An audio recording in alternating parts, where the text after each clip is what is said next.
Get up. Make that effort. Yeah.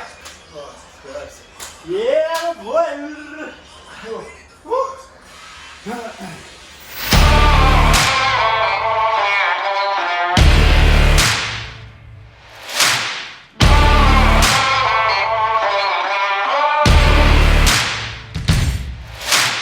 So I'm just packing for Melbourne. We're just about to go for about 5 days. Got the essentials. Packing all the camera gear for our podcasts. Gonna take a few books, obviously clothes, all the equipment we need.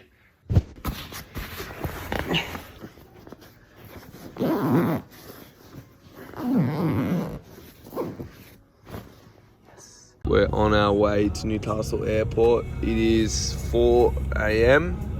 and it'll be very interesting to see how long we're in Melbourne for, but we're heading down either way, going with the flow. 5 podcasts. Let's go.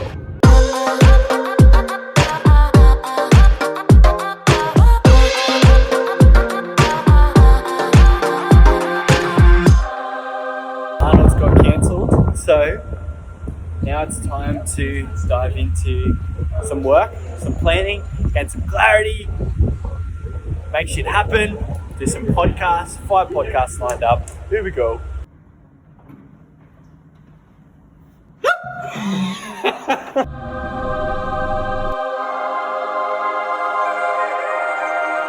My son was we're at a playground, and he came off a slide, and anyone that's a parent will know that, you know, if a kid comes off a slide and you're about 30, 40 metres away, you sort of think, do I really need to go over there to make sure he's okay?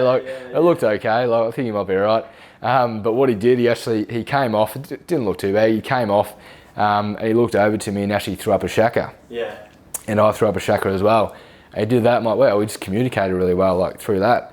And that's when I thought, well, that's the best way blokes or men or anyone can just communicate and start a conversation. So I thought, if I'm going to start something which is based around starting conversation or saying something without actually necessarily using words, then why not use the Shaka? I'm going to kick off the day, right? Bugeja. Oh shit, I need it. I'm going to do some breathing. Some Wim Hof breathing. So 2 minutes on repeat, and then a big exhalation. Hold for as long as we can, as long as we feel like we need to breathe, and take a deep breath in, hold for 30 seconds, repeat 3 times.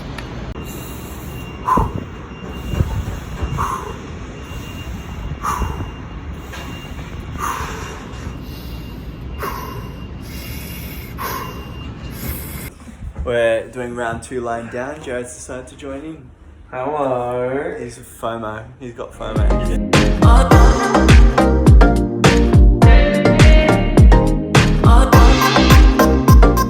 We've got 3 podcast guests today. We've got Damien, Matt, and Nicho. We've done one yesterday with Sean, as you would have seen.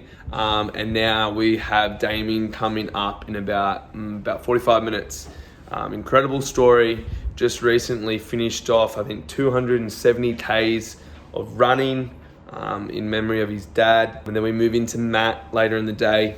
Incredible story, doing amazing things in the world of public speaking for suicide prevention, emotional intelligence. And then we move in this afternoon to Nicho and a close mate of mine who is a player from the Melbourne Storm and battled a lot of adversities growing up. So big day ahead. We're looking forward to it. 3 podcasts. We're going to make it real, authentic, raw.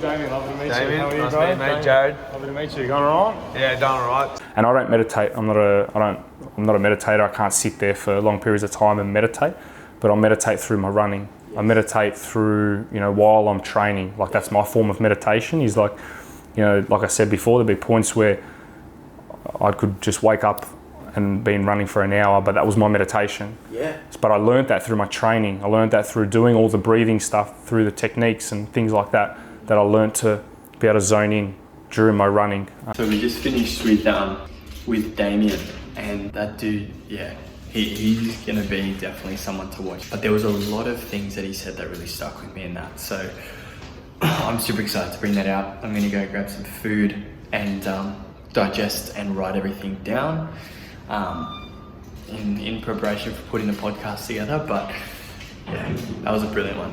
How you feeling, Jared? Mate, we're in Melbourne, talking to great people with great stories. Michelle's looking at extending his stay with us. Oh, I can't. Michelle. Can't sort Michelle. it. I can't. This Michelle. flight situation. Fuck yeah. Mate, we're having a bit of a break and play, half time, before we get podcast number 2 for the day on. Then we're going to have a bit more of a break and play before podcast number 3. Then the old Cowboys are playing tonight. We're going to get the win. Scotty, drink water. And they're going to score off that. Yeah. Off that court? What the fuck?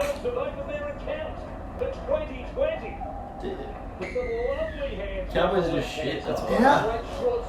The thing about it. We just teed up a podcast for tomorrow. Some crazy guy, Sean, running around Australia next year. So it'd be cool to dive into his story. And then we just spoke to a legend called Chris, who's going to be jumping on the podcast on Saturday. We went through a 40-kilo weight loss journey. So I have every reason to be wanting to party. Yeah. Hey. Oh. Hey. Oh. Yeah.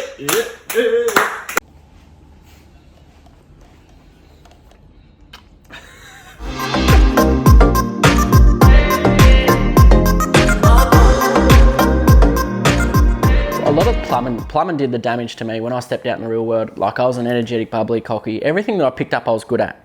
And plumbing was no different. I started to shape my van out like I was going to be the best plumber, and this is how I was going to live my life. And then slowly but surely, this boss that physically abused me, hit me with shovels, dropped roof sheets on my head, boxes of roof screws, knocked me out, shirt front me every day, abused me. I started to not even know how to do up a tap. The confidence was just stripped of me. And all those comments from the teachers come running back. You'll never amount to anything, and your father must be ashamed. I couldn't even put a nut on a plumbing fixture, and I used to do houses by myself from the ground up. Just slowly by surely, week by week, I was just getting stripped bare and bare of everything that I ever once knew, and all of a sudden I believed that I was those 3 things. I believed I was a failure, I believed I was worthless, and believed I was a burden. So that became really tangible. The best thing about it is where I ran out and won a premiership here under 14s. Now I'm about to run out and make my NRL debut, you know. And I had like a little boxed off, well, it wasn't a boxed off area, but all my mates just in that one, friends and family, the whole of the minor pretty much was in that little area. I remember running out to warm up and seeing him there, and then going back inside and Craig Bellamy saying his speech, and I'll never ever forget that. To you. Just in front of the team, he just said, "Boys, you've all had your debuts before. This is a very, very special moment for Nicho. And you know what it's like to be in his position right now, so we've got to fucking make it a special day for him." And I just went, we're not going to lose this game, and I'm going to go out there and play the best game of footy. Favourite one moment from the day? Of the whole day? Yeah. Of any 3. Pardon me, who's that? I love, because I'm trying to do it at the moment, Damien, when he was saying he loves to put himself in uncomfortable positions. Obviously, the Nicho thing is good because I grew up very close with him, so that sort of touched me, and we had a lot of shivers at the same time, which was cool. But Matt, I just feel like Matt, like I resonated with Matt with school and like the career path of the keynote speaking and like the morning routine. Like I'd seen between all of them, I saw like similar traits, but I think Matt's journey is something that I want to head down.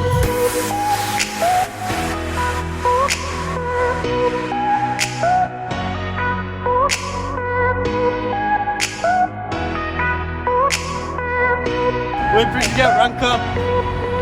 It's only for him so far.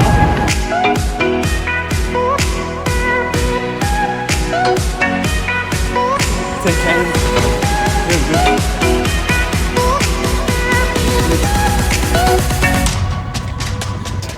a sneaky 4.6k in the bank. Got the coffee.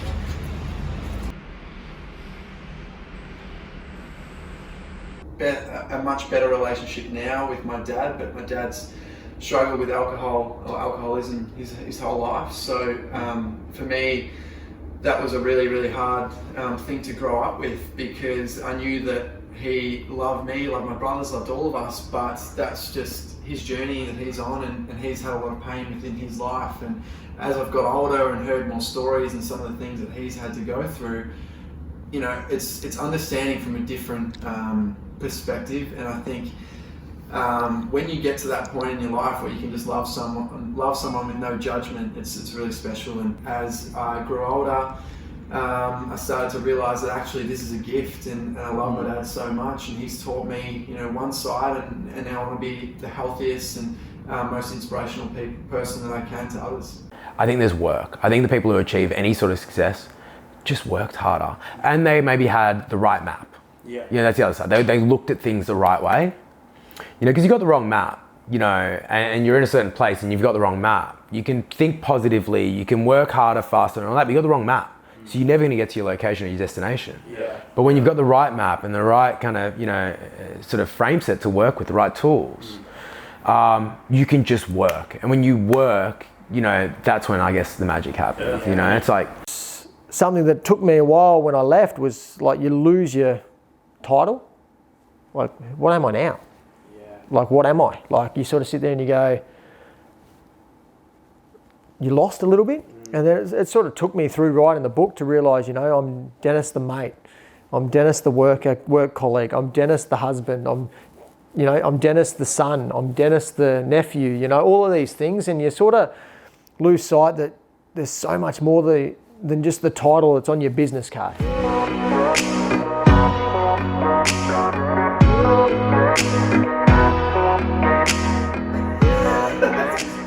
Shat your pants, bro. Put some. I didn't shit my pants. Not.